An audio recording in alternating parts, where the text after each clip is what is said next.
Halo semuanya, Assalamualaikum warahmatullahi wabarakatuh. Berjumpa lagi dengan saya, Elizabeth Putri Visandra. Jadi pada kesempatan kali ini, kita akan mempelajari terkait dengan mata kuliah akuntansi biaya. Nah, topik yang akan kita pelajari adalah terkait dengan sistem perhitungan biaya yang berdasarkan proses costing gitu.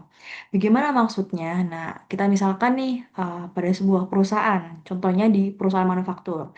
Kan kita tahu bahwa di dalam perusahaan manufaktur itu pasti di dalamnya nanti akan terdapat beberapa departemen. Contohnya, misal dia ada departemen pencampuran, kemudian dia itu juga ada departemen pencetakan, dan lain sebagainya. Nah, contohnya di departemen pencampuran, itu kan dia akan mulai untuk mengolah sebuah produk, mulai dari bahan mentah, kemudian sampai nanti menjadi produk dalam proses, kemudian ditransfer ke departemen selanjutnya, yaitu contohnya di departemen pencetakan, kemudian dia akan mengolahnya kembali sampai menjadi produk jadi, kemudian baru ditransfer ke gudang yang produk jadi gitu. Jadi dia itu prosesnya akan saling berkelanjutan secara terus-menerus dari satu departemen ke departemen lainnya. Seperti itu. Di sini kan di minggu yang sebelumnya kita kan sudah mempelajari terkait dengan job order costing. Kalau job order costing itu kan kita sistem perhitungan biayanya itu berdasarkan perpesanan ya. Kalau di sini ada job nomor 1, 2, 3, kemudian itu nanti baru menjadi finish good dan kalau terjual jadi COGS. Nah, kalau yang ini kita mempelajarinya memperhitungkannya berdasarkan dari proses costing. Jadi perusahaan tersebut itu memproses produknya, ya diproses dari departemen 1, kemudian departemen 2, kemudian lanjut ke departemen 3, sampai menjadi produk jadi, sampai terjual. Tuh. Kemudian karakteristiknya bagaimana untuk sistem perhitungan yang berdasarkan proses, yaitu yang pertama, dia itu proses produksinya bersifat kontinu dan massal, sehingga produk yang dihasilkan perusahaan sifatnya homogen dan standar. Kan dia itu kontinu ya, maksudnya dia itu berlanjut dari proses pertama sampai proses yang terakhir, dari yang departemen A sampai departemen B, C, dan seterusnya. Kemudian karakteristik yang kedua, dia itu perhitungan total biaya maupun biaya per unit dilakukan di setiap akhir periode. Kemudian yang ketiga, biaya diakumulasikan per departemen dan biaya per unit untuk setiap departemen diperoleh dengan membagi antara total biaya setiap departemen dengan jumlah unit yang dihasilkan. Kemudian yang keempat, laporan biaya pokok produksi di setiap departemen merupakan laporan yang digunakan untuk mengumpulkan, mengikhtisarkan, dan menghitung total biaya maupun biaya per unit untuk setiap departemen di akhir periode. Jadi, semisal di perusahaan tersebut itu ada departemen A, departemen B, dan departemen C gitu ya. Nah, per masing-masing departemen itu dia memiliki laporan produksinya sendiri gitu kan, otomatis total biaya yang dikeluarkan dari setiap departemen itu kan juga berbeda gitu. Nanti akan saya berikan contohnya bagaimana. Nah, di sini terkait dengan aliran proses produksi ya.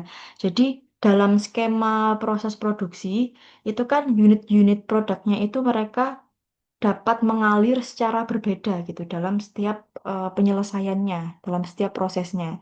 Jadi di sini itu ada 3 jenis aliran produk, yaitu ada yang secara berurutan, kemudian secara paralel, dan secara selektif. Nah, kalau yang berurutan itu artinya aliran produknya itu mereka secara berurutan. Jadi semuanya diproses melalui proses yang sama, kemudian melalui urutan yang sama. Di sini itu kita misalkan kayak industri sepatu gitu ya. Jadi dia itu kan diproses melalui 3 departemen yang berurutan ya. Jadi ada departemen cutting, departemen sewing, kemudian assembling. Jadi dia itu diprosesnya bertahap gitu. Jadi dimulai dari departemen cutting dulu, kemudian kan di dalamnya itu kan nanti ada biaya bahan-bahannya, ada tenaga kerjanya sendiri, kemudian ada overheadnya sendiri gitu. Kemudian nanti habis itu baru setelah selesai diproses di departemen cutting, baru produknya itu nanti ditransfer ke departemen sewingnya. Kemudian Setelah itu kalau udah selesai baru diproses lagi ke departemen assembling, kemudian sampai nanti dia bisa menjadi produk jadi gitu. Jadi dia itu sistemnya berurutan dari satu departemen ke departemen lainnya. Nah, yang selanjutnya itu yang aliran produknya itu paralel ya, di paralel product flow. Jadi dia itu dalam satu proses produksi. Nah, terdapat departemen-departemen yang dia itu bisa beriringan, dia itu bisa berjalan secara bersamaan gitu. Jadi memang bagian-bagian tertentu dari tahapan pekerjaannya itu mereka dilakukan secara simultan, kemudian nantinya baru digabungkan ke dalam satu proses atau proses final, kemudian nanti baru diselesaikan dan ditransfer menjadi produk jadi gitu. Kita misalkan kayak semisal pembuatan mie instan, contohnya pembuatan mie instan kan di sana itu ada proses untuk pembuatan mie instannya sendiri, kemudian ada proses untuk pembuatan bumbu-bumbunya sendiri gitu. Nah, dari kedua proses tersebut itu kan eh, bisa dilakukan secara paralel gitu. Jadi untuk proses produksi mie instannya dia itu dilakukan di Departemen Pencampuran dan Pengolahan, kemudian yang sisanya itu melalui Departemen Penggilingan dan Pengepakan gitu. Kemudian hingga akhirnya nanti mereka digabung di Departemen Pembungkusan, kemudian baru menjadi produk jadi gitu. Kemudian untuk aliran produk yang ketiga, yaitu aliran produk yang secara selektif, ya, selektif product flow. Jadi pada aliran ini itu produknya itu berpindah antar departemen pada bagian yang berbeda dalam satu departemen produksi. Jadi dia itu tergantung pada produk akhir apa sih yang mereka inginkan gitu. Kita misalkan contohnya kayak industri pengolahan daging gitu. Nah, di sana mereka itu outputnya adalah produk yang berbeda-beda. Jadi di sini ada dia itu yang pertama melalui departemen pemotongan gitu. Nah, kemudian ada yang dari departemen pemotongan ini dia itu ada yang nanti masih harus ditransfer ke penggilingan, ada yang ke pencampuran. Jadi tergantung. Jadi kalau yang pertama ini habis dari pemotongan dia kan langsung ditransfer ke pengepakan. Jadi kemudian langsung jadi produk jadi. Kemudian ada yang dia itu ditransfer ke departemen penggilingan dulu. Jadi dia itu digiling dulu gitu, baru dipak dan jadi produk jadi. Atau mungkin ada dia itu yang produknya itu mau menjadi daging burger gitu ya. Jadi dia ada pencampuran dulu, kemudian dia baru dipak, kemudian baru jadi produk jadi. Jadi kalau yang aliran produk secara selektif ini dia tuh tergantung perusahaannya itu mau outputnya seperti apa gitu. Kemudian selanjutnya terkait dengan laporan biaya produksi. Nah, ini yang akan kita coba hari ini yaitu untuk membuat laporan biaya produksi dan di dalam laporan biaya produksi itu dibagi menjadi tiga komponen utama ya. Jadi ada schedule kuantitas atau schedule produksinya, kemudian ada pembebanan biayanya, kemudian ada pertanggungjawaban biayanya. Nah, sini adalah contoh tampilan untuk schedule produksi.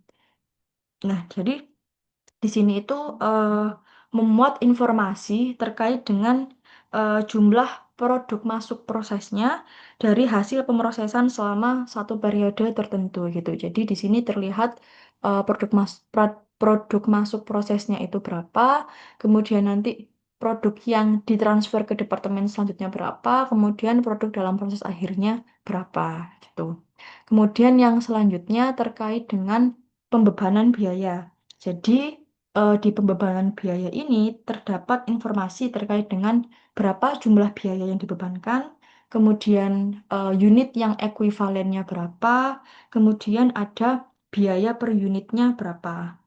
Unit ekuivalen ini adalah unit produk yang dia itu eh, diukur untuk bisa menentukan biaya per unitnya berapa. Jadi nanti ketika diketahui biaya, udah diketahui unit ekuivalen, baru diketahui biaya per unitnya. Jadi biaya per unitnya ini kan didapat dari pembagian antara total biaya dan unit ekuivalen.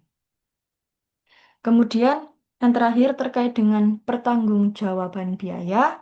Jadi di pertanggungjawaban biaya ini terdapat informasi terkait dengan berapa biaya produksi yang diserap ke dalam produknya selama satu periode tertentu gitu. Nah, dari pertanggungjawaban biaya ini itu kan nanti juga didapat total biaya ya. Nah, nanti kita perlu memastikan agar total biaya produknya itu bisa sesuai dengan total biaya produksinya. Nah, ini adalah contoh laporan biaya produksi untuk Departemen Pencampuran. Jadi di sini kan terdapat tiga komponen, yaitu ada schedule produksinya sendiri, kemudian ada pembebanan biayanya sendiri, kemudian ada pertanggungjawaban sendiri. Nah, di sini kita pastikan bahwa total biaya di pertanggungjawaban biaya ini harus sama dengan total di pembebanan biayanya. Kemudian ini juga sama laporan biaya pokok produksi tapi di departemen yang berbeda. Kalau tadi kan departemen pencampuran, ini yang departemen pencetakan. Nah, kemudian nanti akan ada penambahan bahan di departemen lanjutan. Jadi nanti itu ada eh, dia itu proses produksi yang dia itu di dalamnya akan ada penambahan bahan. Tapi ada dua jenis, ada penambahan bahan yang dia itu tidak menambah jumlah unit produk yang dihasilkan, dan ada tambahan bahan yang dia itu dapat menambah jumlah unit produk yang dihasilkan. Tuh. Nah, oke teman-teman, jadi sekian ya penyampaian materi terkait dengan proses costing. Untuk pembahasan lebih lanjut, untuk proses casting nanti akan kita bahas di materi selanjutnya. Kalau begitu, saya akhiri. Wassalamualaikum warahmatullahi wabarakatuh.